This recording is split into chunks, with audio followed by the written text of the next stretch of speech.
മർക്കോസ് അധ്യായം 16. ശബ്ബത്ത് കഴിഞ്ഞ ശേഷം മഗ്ദലക്കാരി മറിയയും യാക്കോബിന്റെ അമ്മ മറിയയും ശലോമിയും യേശുവിന്റെ ശരീരത്തിൽ പൂശുവാൻ സുഗന്ധദ്രവ്യങ്ങൾ വാങ്ങി. ആഴ്ചയുടെ 1-ാം ദിവസം അതിരാവിലെ സൂര്യൻ ഉദിച്ചപ്പോൾ തന്നെ അവർ കല്ലറയുടെ സമീപത്തേക്ക് പോയി. കല്ലറ വാതിൽക്കൽ നിന്ന് ആര് കല്ലുരുട്ടി മാറ്റും എന്നവർ പരസ്പരം ചോദിച്ചു. എന്നാൽ അവർ നോക്കിയപ്പോൾ വളരെ വലിപ്പമുള്ള ആ കല്ല് ഉരുട്ടി മാറ്റിയിരിക്കുന്നതായി കണ്ടു.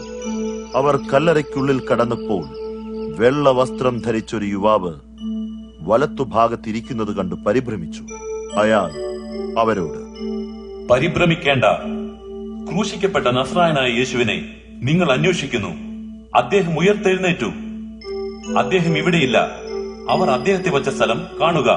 നിങ്ങൾ പോയി അദ്ദേഹത്തിന്റെ ശിഷ്യന്മാരോടും പത്രോസിനോടും അദ്ദേഹം അവർക്ക് മുമ്പേ ഗലീലയിലേക്ക് പോകുന്നുവെന്നും അവരോട് പറഞ്ഞിരുന്നതുപോലെ അവിടെ വച്ച് അവർ അദ്ദേഹത്തെ കാണുമെന്നും പറയുവിൻ എന്നു പറഞ്ഞു.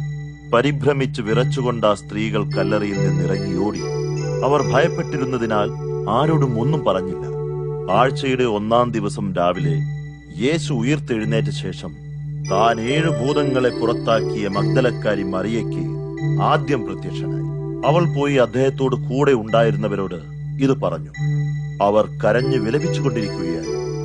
യേശു ജീവിച്ചിരിക്കുന്നുവെന്നും അവൾ അദ്ദേഹത്തെ കണ്ടുവെന്നും കേട്ടിട്ട് അവർ വിശ്വസിച്ചില്ല. പിന്നീട് അവരിൽ 2 പേർ നാട്ടിൻപുറത്തേക്ക് നടന്നു പോകുമ്പോൾ യേശു മറ്റൊരു രൂപത്തിൽ അവർക്ക് പ്രത്യക്ഷനായി. അവർ മടങ്ങി വന്ന് ശേഷമുള്ളവരെ വിവരം അറിയിച്ചു. എന്നാൽ അവരെയും അവർ വിശ്വസിച്ചില്ല.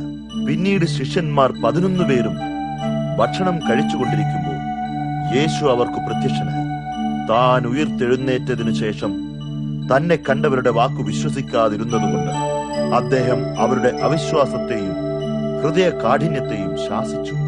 അദ്ദേഹം അവരോട് പറഞ്ഞു, നിങ്ങൾ ലോകത്തിലെല്ലാം പോയി സകല സൃഷ്ടിയോടും സുവിശേഷം പ്രസംഗിക്കുവിൻ. വിശ്വസിക്കുകയും സ്നാനം ഏൽക്കുകയും ചെയ്യുന്നവൻ രക്ഷിക്കപ്പെടും. വിശ്വസിക്കാത്തവൻ ശിക്ഷാവിധിയിൽ അകപ്പെടും. വിശ്വസിക്കുന്നവരാൽ ഈ അടയാളങ്ങൾ നടക്കും. എന്റെ നാമത്തിൽ അവർ ഭൂതങ്ങളെ പുറത്താക്കും. പുതിയ ഭാഷകളിൽ സംസാരിക്കും. പാമ്പുകളെ കൈകളിൽ എടുക്കും. മാരകമായ വിഷം കുടിച്ചാൽ അതവർക്ക് ഹാനി വരുത്തുകയില്ല. അവർ രോഗികളുടെ മേൽ കൈവച്ചാൽ അവർക്ക് സൗഖ്യം വരും. കർത്താവായ യേശു അവരോട് സംസാരിച്ചതിനു ശേഷം സ്വർഗത്തിലേക്ക് എടുക്കപ്പെട്ട് ദൈവത്തിന്റെ വലത്തുഭാഗത്തിരുന്നു. ശിഷ്യന്മാർ പോയി എല്ലായിടത്തും പ്രസംഗിച്ചു. കർത്താവ് അവരോടുകൂടെ പ്രവർത്തിക്കുകയും അടയാളങ്ങളിലൂടെ വചനത്തെ ഉറപ്പിക്കുകയും ചെയ്തു.